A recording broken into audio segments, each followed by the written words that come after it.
आज मैं आपसे जीवन में ध्यान के महत्व के बारे में बात करूंगा कि ध्यान क्यों ज़रूरी है। Why is meditation necessary in our life? क्या आपने कभी गौर किया है कि ट्रैफिक जाम के बीच कार स्कूटर चलाते हुए कभी कोई अगर गलती कर दे तो आप कैसे बौखला जाते हैं। कई बार तो ज़रा सी गलती पर मरने मारने की नौबत आ जाती है। पर कभी कभी जब आप भीतर से प्रसन्न होते हैं तो इसका उल्टा भी होता है। दूसरे की गलती पर आप ज़रा सा मुस्कुराते हैं और बदले में वह भी मुस्कुरा देता है। बात आई गई हो जाती है। यानी आपकी प्रतिक्रिया आपकी मनःस्थिति पर निर्भर करती है। सवाल यह है कि ऐसा क्या हो जाता है कि लोग जरा सी गलती पर मरने मारने पर उतर आते हैं। वे ऐसा करते हैं क्योंकि तब वे अपने क्रोध के आवेश में बेहोश हो जाते हैं। उनका खुद पर कोई नियंत्रण नहीं रहता।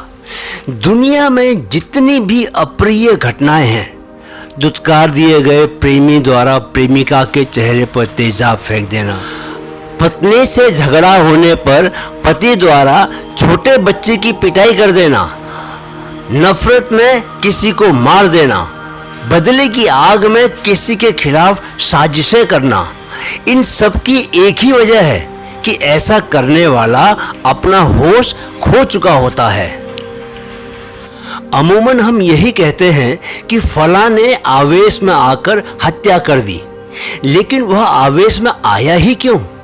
क्योंकि हमें आवेश को नियंत्रित करने का अभ्यास ही नहीं।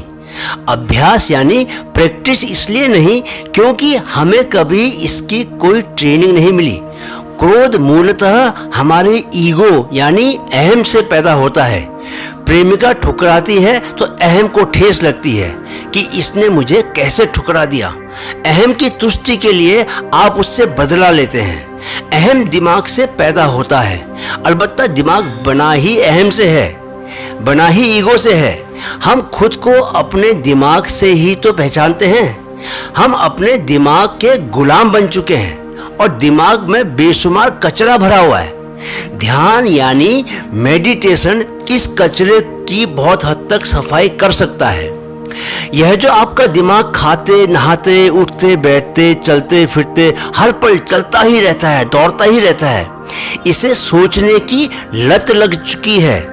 वह बिना सोचे एक पल भी नहीं रह पाता।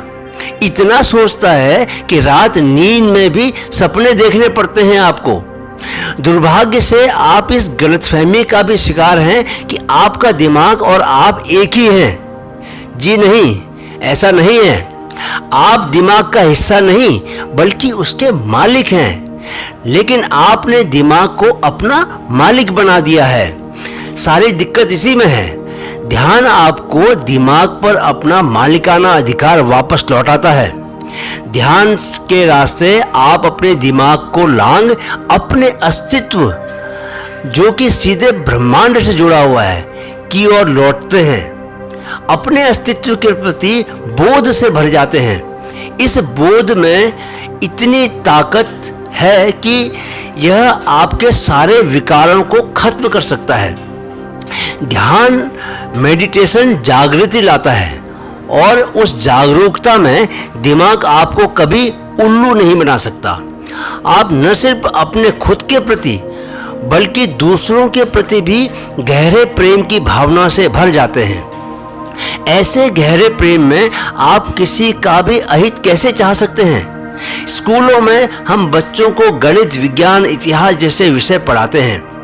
उनकी फिजिकल फिटनेस के लिए पीटी का भी एक पीरियड होता है, लेकिन मानसिक फिटनेस के लिए हम कुछ नहीं करते। क्या बुरा है कि उन्हें ध्यान का भी प्रशिक्षण मिलने लगे?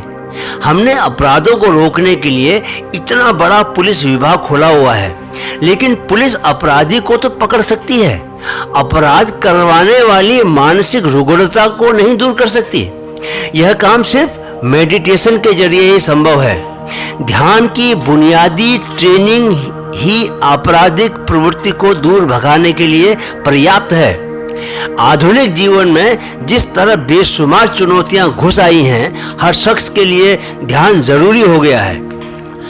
रोज हत्याएं हो रही हैं, बलात्कार, साजिशें, तलाक, रोड रेज, घरों में झगड़े, दफ्तरों में तनाव, मनमुटाव, इन सब के लिए हमारा शैतानी दिमाग जिम्मेदार है और इसे सिर्फ ध्यान ही पस्त कर सकता है। आजमा के देखिए तो सही जनाब, कोशिश करने में हर्ज क्या है। सिर्फ रोज 5 मिनट ध्यान में उतरिए, 5 मिनट ध्यान का अभ्यास करना शुरू कीजिए और देखिए कुछ ही दिनों में आप कैसे इस शैतान को अपने नियंत्रण में ले आते हैं।